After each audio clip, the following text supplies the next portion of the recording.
Hai semuanya, balik lagi sama saya Gerard.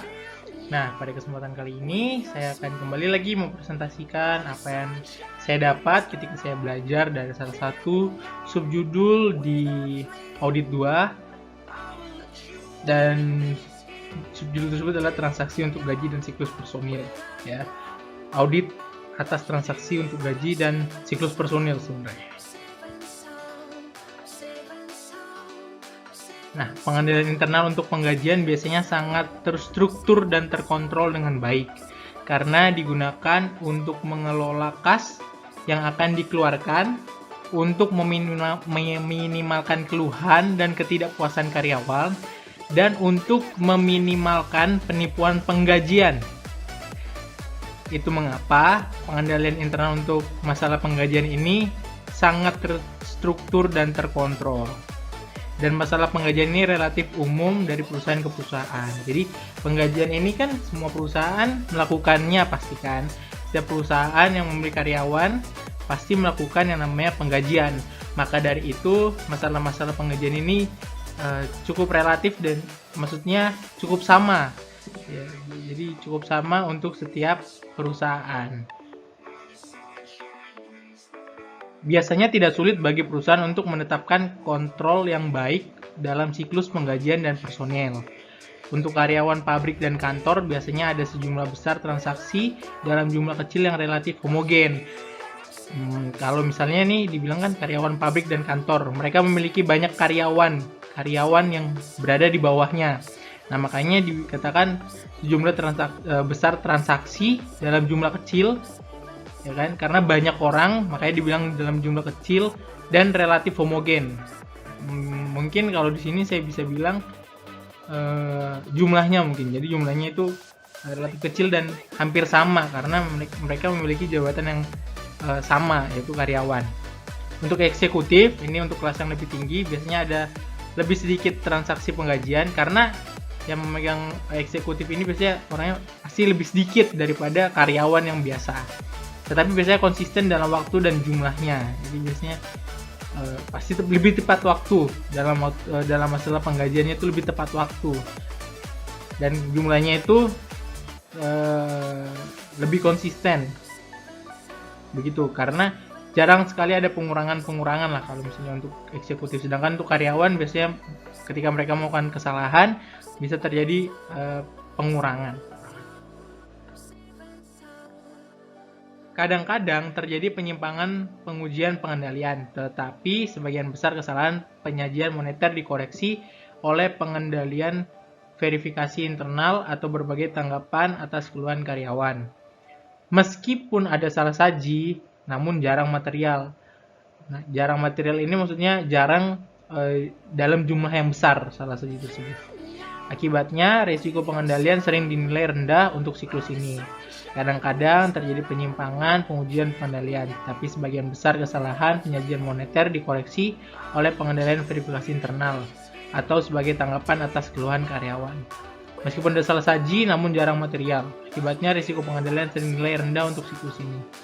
Jadi, ya banyak kata yang diulang-ulang di sini ya. Jadi, meskipun ada salah saji, hal tersebut akan dengan cepat dikoreksi, ya, akan dengan cepat diperbaiki, atau bisa juga itu mungkin sebagai salah satu keluhan karyawan. Misalnya di gajinya ditulis segini, tapi pendapatan mereka kurang dari segitu, mereka mengeluh mendapat pendapatan pembayaran yang sangat sedikit. Makanya dibilang tanggapan atas keluhan karyawan. Mereka mengeluh dan diberikan tanggapan. Dilihat, dicek, ternyata ada di situ salah saji. Kita langsung diverifikasi, langsung dibetulkan oleh bagian internal. Dan biasanya salah saji dalam penggajian ini nilainya itu kecil. Jadi jarang material, jarang terjadi dalam jumlah yang besar, kecil. Kayak akibatnya tulis risiko pengendalian sering dinilai rendah untuk siklus ini.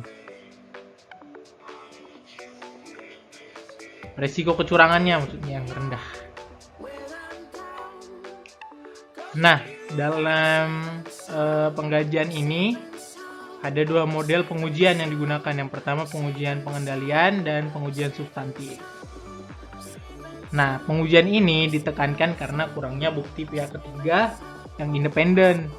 Contohnya, ini ibarat kata terjadi kesalahan dan auditor karena masalah gaji ya, jadi auditor itu kurang untuk mendapat bukti salah saji dari pihak ketiga yang dia itu bisa berdiri sendiri, makanya disebut independen. Nah, contoh-contohnya itu apa aja, kayak konfirmasi, memverifikasi gaji yang masih harus dibayar, pajak penghasilan yang dipotong, pajak gaji yang masih harus dibayar, dan akun neraca lainnya. Selain itu, dalam sebagian besar audit, jumlah di akun neraca kecil dan dapat diverifikasi dengan relatif mudah jika auditor yakin bahwa transaksi penggajian dimasukkan dengan benar ke komputer dan laporan pajak penggajian disisipkan dengan benar. Banyak audit memiliki risiko kesalahan penyajian material yang minimal, meskipun penggajian seringkali menjadi bagian yang signifikan dari total biaya. Nah, terdapat 3 alasan nih untuk ini. Pertama, karyawan cenderung mengeluh kepada manajemen jika mereka dibayar rendah. Jadi ketika mereka dibayar rendah, mereka akan mengeluh dan akan dilakukan pengecekan. Yang kedua, semua transaksi penggajian biasanya seragam dan tidak rumit. Karena mereka seragam, jadi tidak terlalu sulit karena nilainya sama. Transaksi penggajian yang ketiga ya, transaksi penggajian harus diaudit oleh pemerintah federal dan negara bagian untuk memotong hasil pajak penghasilan dan jaminan sosial dan pajak pengangguran. Jadi untuk mengetahui pajak kan, jadi jumlah-jumlah penggajian setiap bulannya itu pasti akan diketahui oleh pemerintah. Jadi untuk mengurangi adanya penghindaran pajak gitu. Nah, ada hal-hal yang perlu diperhatikan. Yang pertama, pengendalian internal berbeda dari satu perusahaan ke perusahaan lainnya. Ya, untuk pengendalian internal suatu perusahaan itu pasti berbeda, ya kan? Oleh karena itu, auditor harus mengidentifikasi pengendalian, defisiensi signifikan, dan kelemahan material untuk setiap organisasi. Kontrol yang akan diandalkan auditor untuk mengurangi risiko pengendalian yang telah dinilai harus diuji dan pengujian pengendalian. Ketiga, jika auditor melakukan efektivitas pengendalian internal atas pelaporan keuangan, tingkat pemahaman pengendalian dan pengujian pengendalian harus cukup untuk mengeluarkan opini tentang efektivitas pengendalian. Sorry ya teman-teman, ini kepotong. Internal atas laporan keuangan. Keempat, pengujian substantif atas transaksi bervariasi tergantung pada resiko pengendalian yang dinilai dan dipertimbangkan audit lainnya, seperti pengaruh penggajian pada persediaan. Yang terakhir, pengujian pengendalian dan pengujian substantif atas transaksi digabungkan jika sesuai dan dilaksanakan dengan aman dan senyaman mungkin dengan menggunakan program audit format kinerja. Nah, fungsi penggajian harus tetap independen dari Departemen Sumber Daya Manusia yang mengontrol aktivitas penggajian utama seperti menambah dan menghapus karyawan. Proses penggajian juga harus terpisah dari pengeluaran pembayaran gaji. Nah, jam penipuan. Jadi, jam penipuan ini terjadi ketika seorang karyawan melaporkan lebih banyak waktu daripada yang sebenarnya bekerja. Jadi, dia melebih-lebihkan jam kerjanya, padahal dia tidak bekerja selama itu. Karena kurangnya bukti yang tersedia, ya kan? Kita tahu auditor tidak selalu berada di kantor itu. Biasanya sulit bagi auditor untuk menemukan jam-jam yang curang. Salah satu prosedurnya adalah merekonsiliasi total jam yang dibayarkan menurut catatan penggajian dengan catatan independen dari jam kerja seperti yang sering disimpan oleh kontrol produksi.